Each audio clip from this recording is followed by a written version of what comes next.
nous allons voir une deuxième méthode pour montrer que des droites sont parallèles avec des vecteurs collinéaires qui est un peu plus facile que celle qu'utilise la relation de Schall.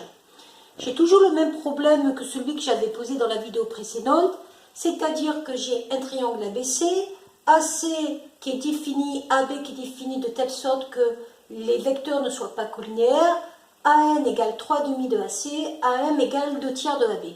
Et j'ai la conjecture que la droite MC semble être parallèle à la droite BN. Pour cela, je vais montrer que les vecteurs sont collinéaires. Le moyen le plus facile, c'est de créer un repère. Ce repère, il va partir du point A qui va être l'origine. Le premier axe, l'axe des abscisses, va être défini par le vecteur AB. C'est le premier vecteur qui caractérisera l'axe des abscisses. Concrètement, ça veut dire que le point B aura une abscisse égale à 1.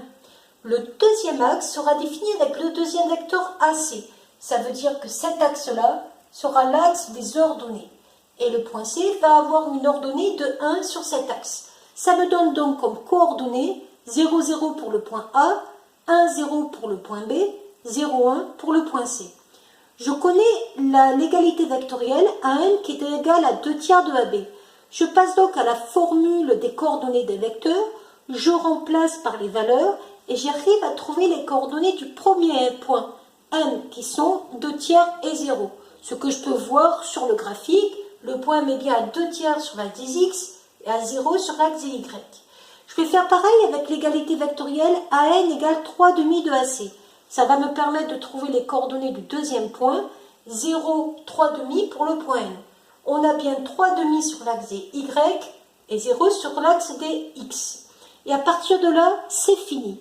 Je vais d'abord trouver les coordonnées du vecteur MC. Les coordonnées du vecteur MC, c'est XC moins XM, YC moins YM. Je remplace, j'arrive à moins 2 tiers 1. Je fais pareil avec les coordonnées du vecteur NB et j'utilise la méthode de collinéarité. Pour faire la collinéarité de deux vecteurs, il suffit que j'écrive les coordonnées du premier vecteur en colonne, les coordonnées du deuxième vecteur en colonne et que je fasse une sorte de produit en croix. C'est-à-dire ça fois ça, moins ça fois ça. Ce qui me donne moins 2 tiers fois moins 3,5, moins 1 fois 1. Et je vois que ça fait 0. Or, quand ce produit-là fait 0, c'est que les vecteurs sont collinéaires. Et si les vecteurs sont collinéaires, c'est que les droites sont parallèles. Voilà.